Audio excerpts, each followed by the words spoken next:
It's 1:30 p.m. in Lagos, same time in London and also in Accra. And we're bringing you markets analysis and insights on Business Incorporated live from Channels Television. Here's what's coming up on the program. Kenya electricity imports from Ethiopia cut in half due to droughts. And Tanzania and Mozambique set for natural gas share agreements.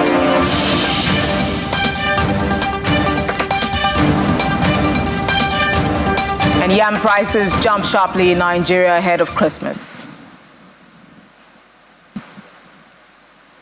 Hello and welcome to the program. I'm Will Ibong. Let's start off as always with market numbers. First up, with major equities in Africa. We're at intraday. We saw them trading with mostly negative sentiments. Let's look at Nigeria's NGX was down marginally 0.03%, and South Africa down 1.65%. Let's look at Egypt now. The EGX 30 was, however, up 0.78% at intraday, while Kenya closed Monday session in the green, 0.35%, and that's reversing losses from its previous sessions. Now let's go to the Middle East and see how major exchanges traded at intraday. Look at Abu Dhabi. It was mixed sentiments there. Abu Dhabi up 0.14%. Dubai also up 0.67%. Let's look at Saudi and the Qatari indexes. Negative, red 0.13 and 0.32%. We move now to the UK, where a historic moment took place today. King Charles made his first speech today, and that's the first king speech in over 70 years, the first time he'll oversee the formal start of the parliamentary year as monarch. Good afternoon, Juliana. She joins me from London to share this historic moment. What are expectations from this historic speech? Good afternoon, Will. Well, King Charles III has just arrived back to Buckingham Palace, accompanied by a full procession, of course, after he delivered what you just spelled out, his first King's speech as monarch. Now, he did do it this time last year, of course, because the late Her Majesty the Queen was feeling very poorly. So he has actually delivered a government's legislation, but of course not in his full title. And as to be expected, I think, you know, the British Constitution was in full theatre, full pomp, full ceremony.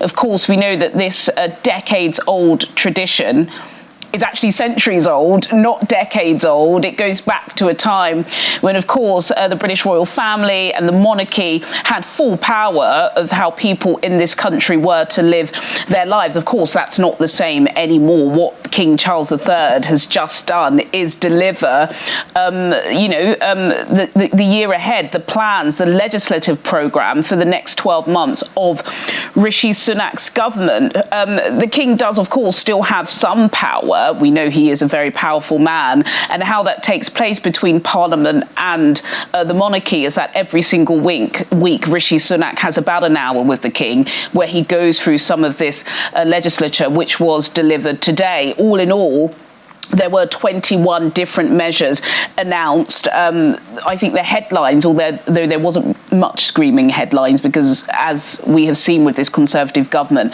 the media are usually always briefed before any breaking news.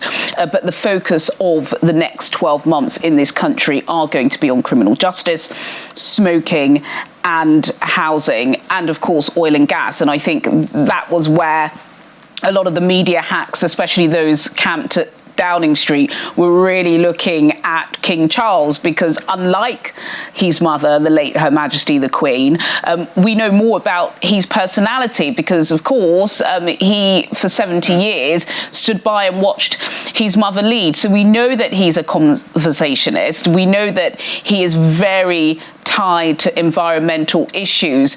So when he was announcing pretty controversial legislature, basically opening up the North Sea for more oil and gas production, I think people were looking very closely to see if he was giving anything away in his eyes or in his tone. He didn't, of course, because he has been prepared since the day he was born for this position. He knows he must be neutral. Yes, he is going to be attending COP28 in Dubai in a couple of weeks' time, which was quite surprising because this time last year, when the Queen was quite poorly, I think Liz Truss, who was Prime Minister at the time, advised him not to go. So he will be going to COP28, but he did announce the fact that, yes, the government are going to be confirming more oil and gas legislation.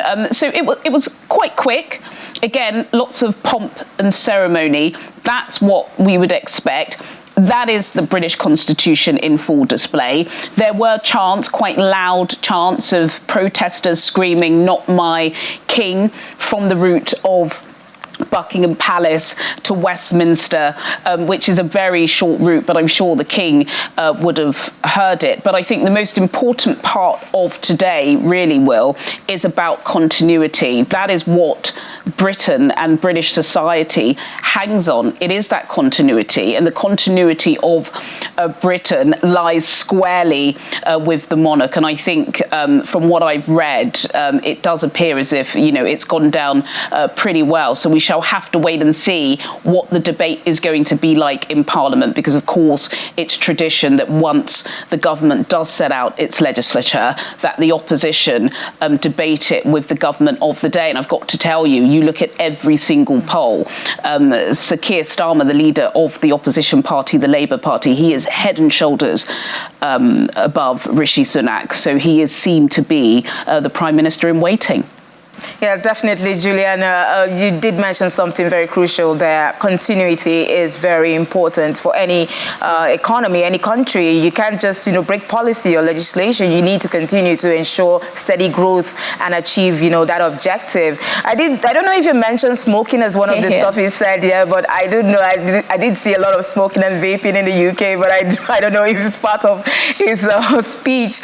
But we're looking at other stuff. I was thinking we'll see stuff like coming out like terms of cost of living, inflation, because we're seeing that UK grocery inflation has fallen to single digits for the first time this year. I'm sure this is just going to bring some relief to households because of the cost of living squeeze on them. Is that all right, Juliana? Absolutely, you're on top of your brief there, Will. I think you've been listening to the speech, haven't you? Like I said, there were 21 different measures, and you're absolutely right. The cost of living crisis is the focal crisis in this country at the moment. It is affecting everybody, not just those on the lower scale, those who are the most vulnerable and the most needy, but even those who are earning more, because of course, high interest rates mean there are higher mortgages. So there are many people who have been pushed to the brink. Mortgage holders, some unfortunate individuals, households have seen their mortgage payments go up by in some cases, Will, about 600,000 naira per month, on top of all of the other bills. So I know that, of course, we do get it easy here in the UK. Things are very difficult for a lot of people, and the King did mention that. In fact, he did say that increasing economic growth and safeguarding the health and security of British people for generations to come is the priority for Rishi Sunak. And like I said, there were 21 different pieces of legislature announced. One is just a draft bill, so that is definitely not going to make it through before the next general election, which will take place within 12 months. But in terms of the big stuff, the stuff that people in this country are going to be voting on that could change the dial, do involve criminal justice. We have seen a spate of really sickening crimes here in the UK. When I say sick, I mean sickening, particularly involving police officers who have gone way above what they should be doing in terms of protecting the public, and they've been harming young women. So we are going to be expecting tougher sentences, and I think that's really important for the entire country. You mentioned smoking again, and that's a massive issue here in the UK, although it's going to be difficult because, of course, we know the tobacco industry is very, very lucrative, but Rishi Sunak has some ambitious plans where in 10 or 15 years' time, nobody in the country under a certain age will be allowed to smoke. That's huge. So that is definitely going to be on top of the bill for headlines tomorrow. And like I said, oil and gas exploration, which is huge. It's a major topic across the world. We know the world is warming up. We've seen these extreme weather patterns. There are extreme weather patterns in Nigeria. There are extreme weather patterns in the UK and far beyond that. And we know this is a passion for the king. So the fact that he had to read that they're going to be digging for more oil and gas while he is a conservationist was really tough. So those are the main issues, but there were 21 different bills, so of course we'll be discussing that and thrashing that out during the week. But yes, very fun, lots of colour, lots of great music, at the expense of £500,000 for just a couple of hours. But that's Britain, and that's part of the Constitution. We'll definitely keep track of the events of, unfolding from that speech, and we'll see how they really play out, Juliana. But we've seen also from the Bank of England, the chief economist has indicated that interest rates may be cut by 2024. And we've seen that rally as a result of that for UK government bonds, rallying today. But what will you tell us about how that reaction and how that also spilled into the equities markets and other foreign currencies markets? Yeah, you're absolutely right, Will. Hugh Peel, who is a very senior chief economist at the Bank of England, in fact, he sits on the Monetary Policy Committee. You'll remember that last week, Thursday, for the second month in a row, interest rates were held steady at 5.25%. And this is despite the fact that inflation is still quite high at 6.7%. If you think of the benchmark rate for the Bank of England being 2%, it's 3 times higher than that. But there are concerns that perhaps some of the formatting that is used to bring interest rates up or down is outdated. And so there's a lot of pressure on the Bank of England at the moment because on the one hand, of course, you hike rates, you hope inflation will go down, but whilst you're hiking rates, it costs more to borrow. So if you're somebody who's borrowed a large amount of money, you're paying more at the end of the month, which is what we're seeing with mortgage holders. I think it's now seen as it not being fair for a small minority of the country to take the burden of what should be a shared issue. So yes, that's what he was talking about, and he does think they will come down, but not for a while now. This sentiment has reflected into markets at intraday, but the all-share is up. It's up by 0.14%. The FTSE 100 is up to, Will, at 0.10%, of the FTSE 250. That's up by 0.5%, and that's the domestic market. In the currencies market, the British pound is trading down at intraday against the US dollar by 0.36%, down 2 against the euro by 0.04%, and also down against the Japanese yen by 0.21%, Will. Thank you, Juliana, always bringing us those juicy backstories and the facts behind the figures. Thank you so much. Now we'll move on to the EU, where stories coming from there, from the latest report from the United Nations Food and Agriculture Organization, FAO, says the way we're farming now and eating comes at a much higher cost than most would expect. Lars Alter is with Deutsche Welle and he joins me from Berlin. Lars, what are the key findings of this report?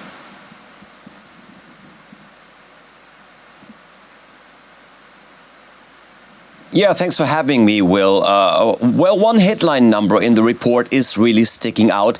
The FAO says that the hidden cost of our agri-food business sits at around $10 trillion per year. Again, 10 trillion, that is $10,000 billion, or about a tenth of the entire global GDP. It's an absolutely insane number, and it doesn't get better looking at the details. Around 70% of the hidden cost has to do with health. We're talking about unhealthy diets, high in ultra-processed foods, in fats and sugars that are leading to obesity and other diseases, and they're causing higher healthcare costs, but also labor productivity losses. Another 20% of the hidden cost is environment-related, ranging from greenhouse gas and nitrogen emissions to land use change and water use. Another interesting, if not totally surprising fact, 3/4 of the damages are caused by the world's middle and high-income countries, That is, of course, where most of the giant agricultural businesses and the food and beverage giants are being located.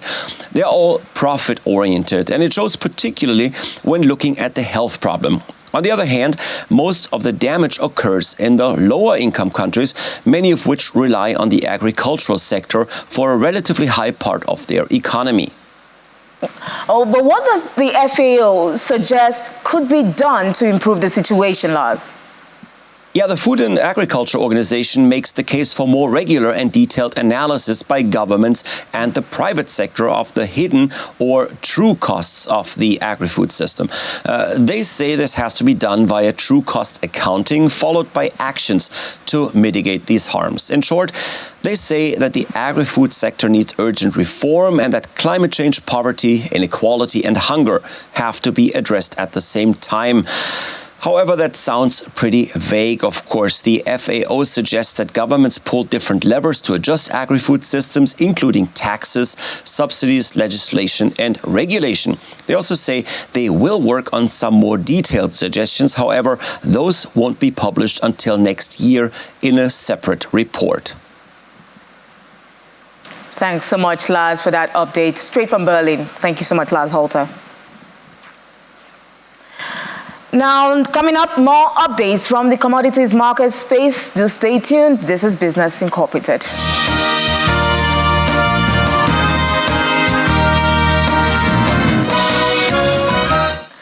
Welcome back. We're going to be discussing a commodity, a staple food in Nigeria, yam, which is predominant in most other climes, but we've seen a significant increase in its price this year in the country. In October, the price of a tuber of yam climbed to 3,500 naira. That's a 118.75% jump than its price in the previous year, which was about 1,600 naira, and only 12.5% below the peak price of 4,500 naira in 2023. Let's bring in Miriam Ode, analyst, financial derivatives company. Miriam, this is surprising, Miriam, given that October falls within the commodities harvest season, a time when its prices traditionally begin to decrease. What then is responsible for this abnormal uptick in yam prices, and is it likely to remain elevated in this month? Good afternoon, Will. Thank you for having me. Like you said, October is usually the harvest season for yam, meaning that the supply is supposed to be higher, meaning that the price of yams would reduce. But we're seeing an increase in price of yam simply because of higher input costs from the supply side. This is presenting itself in the form of higher prices of cutlasses, herbicides, pesticides, and even rent. Because formerly, these yam farmers used to pay the landowners by giving them a share of the yams that are harvested. But given the present economic situations, landowners are now preferring to receive cash payments than yams. And this is definitely weighing on the profit levels of the yam farmers and in turn discouraging them from increasing their output levels. Also, on the demand side, we're still seeing a strong demand for old yam, which is considered sweeter and has more uses, like it can be used in making pounded yam, since it can stick more to create the perfect consistency for pounded yam. So these factors are placing an upward pressure on the price of yam in the domestic market. Something struck me there. You said the yam farmers used to pay the landowners a share of the yam as, in terms of compensation, but now the landowners are demanding cash instead of, the yam products itself.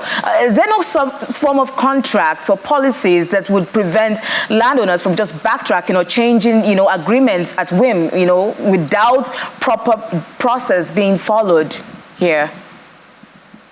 Yes, well, I think that's a very good question. And I think it's important to note that yam is mostly produced in the rural areas. And you would agree with me that this has less government or strict policies to follow. So it's mostly, okay, this is my land, you can come and farm here. And sometimes these yam lands or these farmlands are owned by individuals who want to produce, who want to farm yam and eat for personal consumption. And sometimes they just divide a share of their land and give to other farmers to cultivate or farm and then sell for commercial uses. So there's no strict policy, especially in rural areas, in the Middle Belt, South, and in these regions that would restrict or cause the landowners to not backtrack on this agreement.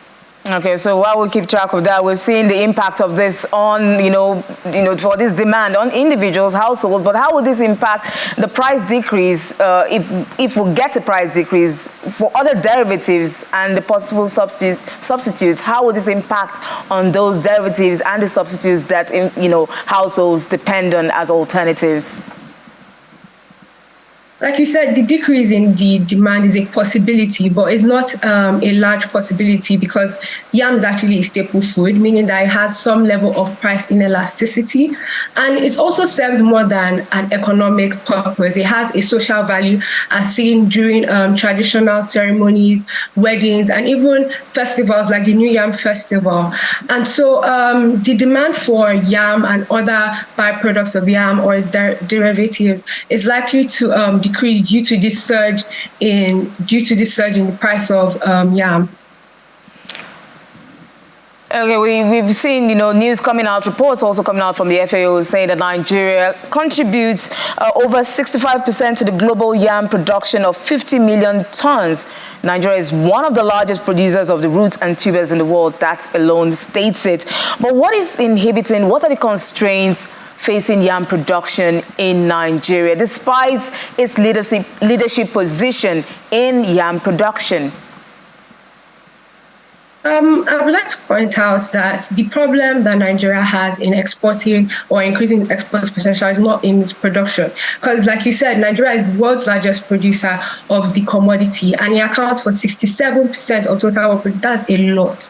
That's 50 million metric tons. That is a lot. And if you even look at other leading exporters like Ghana only produces 10% of total production, total yam production, but Nigeria has 67.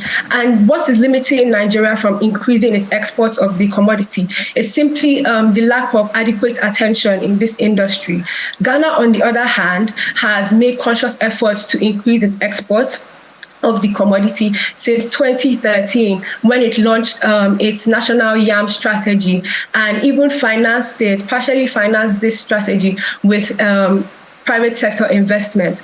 So Nigeria can learn from this and adopt this method by encouraging private individuals to invest in this industry. And we stand to gain a lot because Ghana alone, in 2021, it accrued a total of $48 million from its export of the commodity. And like I said before, Ghana only produces 10% of the world's yam production. Meanwhile, Nigeria has 67. So that's six times Ghana's production for Nigeria. And if Ghana, with its limited production, can achieve $48 million worth of export earnings, you can imagine how much Nigeria stands to gain by placing adequate attention in this industry. Thank you so much, Miriam Ode. We do hope Nigeria catches up even with Ghana and other neighboring countries and, retain its position as leader in yam production. Thank you so much, Miriam Ode, Analyst, Financial Derivatives Company. Thank you for having me. And before we leave Nigeria, there are reports that customers are finding it difficult to get cash from banks, and there appears to be a withdrawal cap of 20,000 naira per customer. And this comes ahead of the December central bank deadline for withdrawal of old currency.